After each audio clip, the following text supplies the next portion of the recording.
Hello, and welcome to Serious Baked Goods. Today we're going to be doing the last part of the Thanksgiving series, Birdcage, which has to do with a whole bunch of apple cages and apricot cages. I'm going to test out that mascarpone cheese, which is what you're seeing me play with right now. Just going to make the cream cheese and the mascarpone cheese spread first, just to get it out of the way. I'm going to figure out if I like mascarpone cheese over cream cheese. Hopefully I don't because it's more expensive, but I have a sneaking suspicion that I'm going to like it more. So the spread's going to be real simple. Cheese, sugar, salt. Mix it till it's nice and smooth. Same with the cream cheese one. There we are, putting the sugar, salt in. And we're just going to mix it up. Now the recipe I have is a bit too big. I probably am going to cut the recipe in half. But I'll put that in the description. Don't you worry. There we go. Just like that. Just going to put it in individual bowls so I can put it in the fridge for later. Once I have everything ready to go.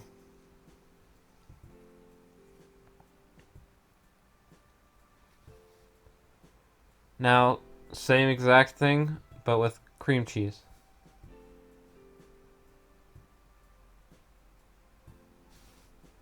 Add in the sugar, then the salt.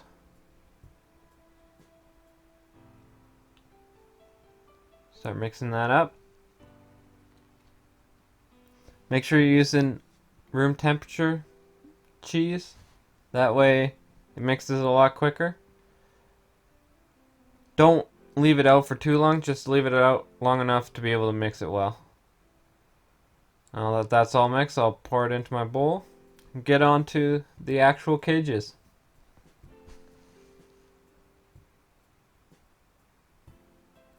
There we go.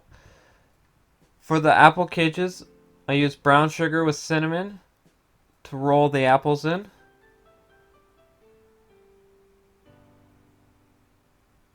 I use a lot of cinnamon.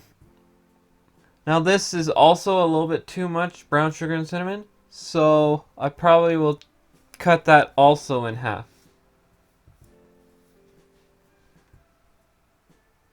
However, I do like to use this brown sugar with cinnamon for other baking. So, and with the added apple taste, once I roll the apples in it, I might be able to put it into something else, like maybe the apple pie or things like that. Once you peel all the apples, cut them in half, get that little bit up at the top peeled off as well. There you go, just like that. Just make sure you don't have any seeds in. No one wants to eat those seeds. And then put them into the sugar. If you aren't gonna be quick, have a little bowl of water with some lemon juice in it and put your peeled apple pieces in that so that they don't brown. So you're just gonna roll these in the cinnamon, put them on your tray, then we're gonna bake them. The goal is to get these apples to be not hard, but not applesauce. The in-between. So you want to be able to have a little bite in it, but not too much. So, perfect. I baked them for about 30 minutes, and then that extra bit of time in the actual cages finishes them off to be the perfect bite. Again, I don't want applesauce. I want to be able to see the apple. I just am checking out how much puff pastry I have, just for fun. I'm going to be rolling it all out. Any extra I'll be using for the apricot cages. Because it's frozen, I want to make sure that it's all nice and floured up. I am rubbing most of it off, so don't go crazy with the flour. Be very careful. Each layer is very important, so the more ripping and tearing you have with this, the worse this will become. So I'm going to cut 4 by 4, so 16 pieces.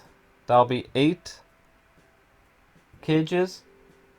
But because I have a whole nother bar of puff pastry, I'm going to be able to get another 8 and another, well, sorry, yeah, 8 full cages, because you need a top and bottom, which leaves me with 24, so I'll be able to make 24 apple cages, 12 apple cages and 12 apricot cages, which is perfect, because that way I'll be able to figure out my apricot cages and make the apple cages.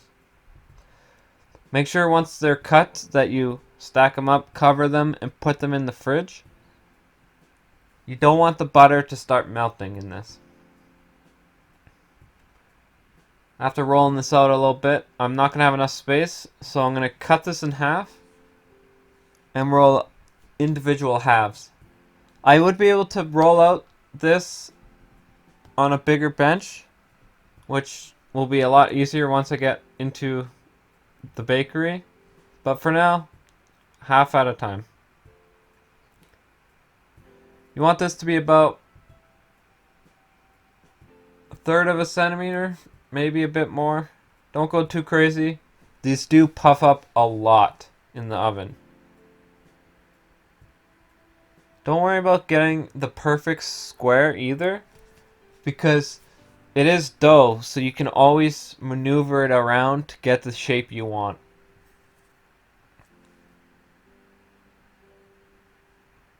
And now for the last puff pastry.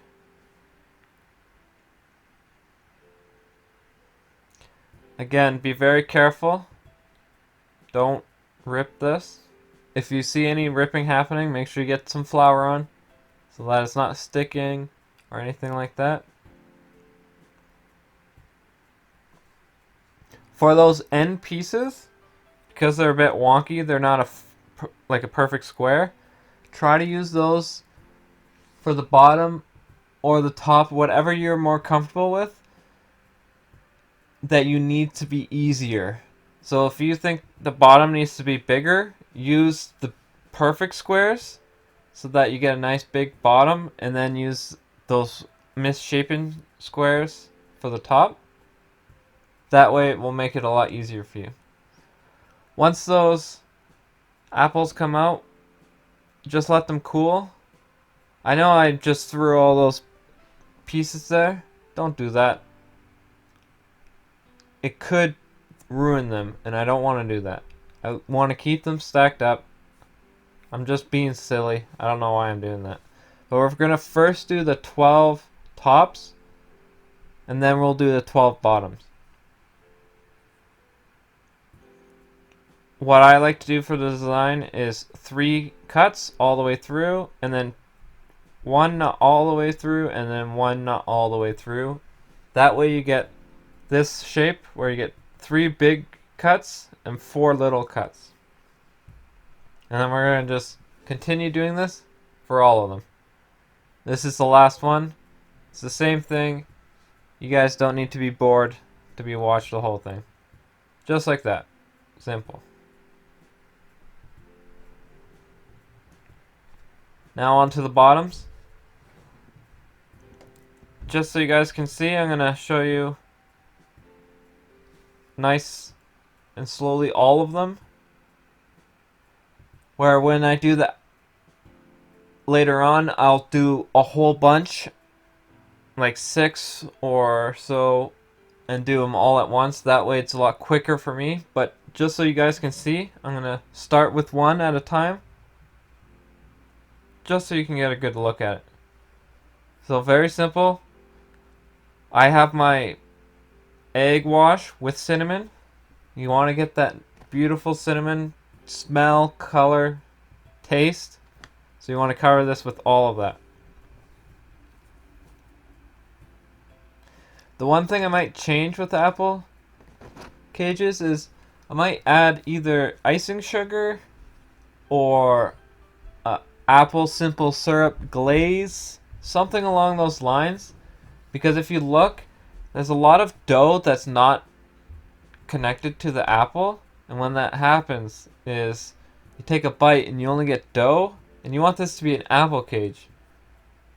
And when you're just eating the dough, it's kind of boring. So I want to try and make it so that you get some good taste with maybe apple glaze, which I think might be the trick, or just icing sugar might do it as well. See, now I'm going to do all of them at once, just do it a lot quicker. This is what I would do in the bakery instead of what I was just showing you one at a time. You want to be able to go quick and efficient. Make sure you're egg washing the bottoms very good so that it will stick nicely and there won't be any cracks. It's okay if there's a few cracks because it makes it kind of look more of a cage, which is nice, but try and get some consistency going.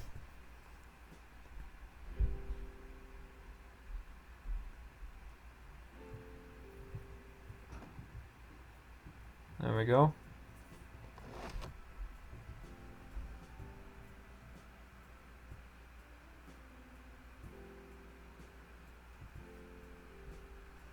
Almost done. So you see those wonky pieces? I like them for the bottom because I don't mind stretching the top over them and forming the base. That's what I like personally, but if you find that the bottom you're struggling with, use the good pieces for the bottom instead. I also like using the good pieces for the top because that way when I do the cut design, the design comes out clearer. So they're almost all done. One last to go. And then I'll egg wash them and then bake. Again with the cinnamon egg wash.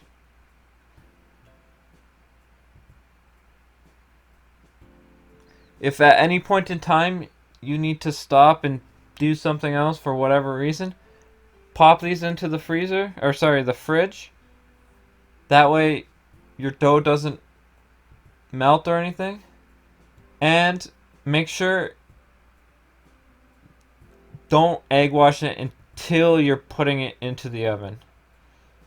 The egg wash is a liquid, so it will start to eat away at the top layer of your puff dough. So 22 minutes and it will be done.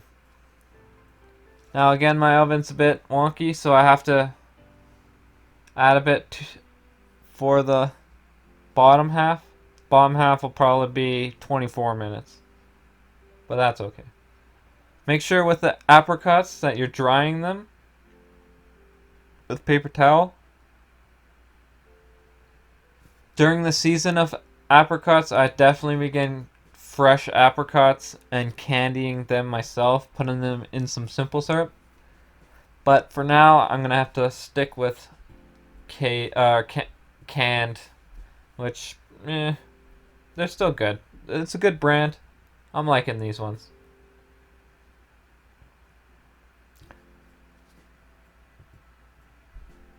And they get a perfect size when you use 4. That's what I also like about apricots, is they're the perfect size when you have 4. Not too big, not too small. But actually the same size as the apples, which is perfect for consistency as well. Because if let's say I have a whole bunch of apple cage recipes, or sorry, orders, and a whole bunch of apricot orders, I can roll out as much puff dough as I need for both and cut them the same way, which is really nice. So I'm going to do 6 with cream cheese and 6 with mascarpone cheese. Again, I'm probably saying it wrong. This is the mascarpone cheese. Remember, if you're testing out your own recipes, mark which ones are which. You don't want to be like, ooh, this is the cream cheese one, and it actually be the mascarpone one, and then make your recipe wrong. I didn't like how the mascarpone is a lot more liquidy. The cream cheese stays a lot more in place than the mascarpone, so that is a trouble I have, but we'll see in the end. I might not even want the mascarpone anyways. So back to regular egg wash though, to glue it in. And I like to do the same design. I just really like this design. It's got the nice 4 holes with a few big holes. It's really nice. Now this one's a little more difficult to wrap compared to the apple cages because there's 4 fruit in there instead of just 1 that you have to deal with. So just take your time, pinch it down nicely, and move on. There we go. 6 mascarpone. Now that the apple cages are done, I'll be taking those out. Look at those. Beautiful. These ones again need a little bit more time, so I'll put them in for another 2 minutes. That's just my oven though. Remember, it's 400 on convection as well. And look at these. So later on, right now, I would put on the glaze if I'm going to go with the glaze. And after they've cooled down, I'd put on the icing sugar if I'm going to go with the icing sugar. But I'll have to figure that one out next time. Now on to the cream cheese ones. Very careful, it's sticking. Always get some flour on there. I should have put flour on quicker. I could have damaged it. So you see the cream cheese, how it holds its shape a lot better? It's a lot easier to put on.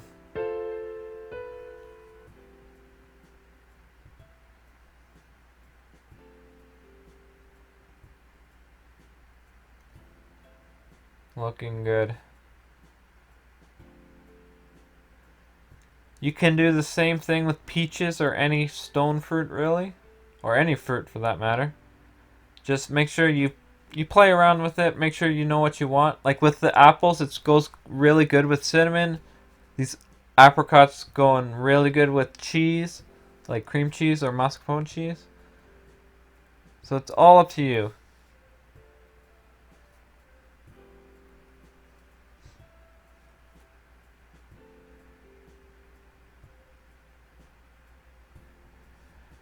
Now I do mess up a bit and leave these out of the fridge a lot longer than I wanted to.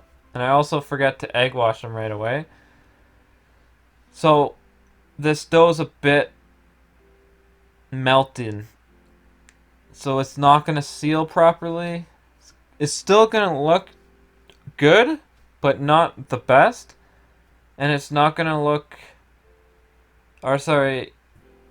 It's not going to bake the same way.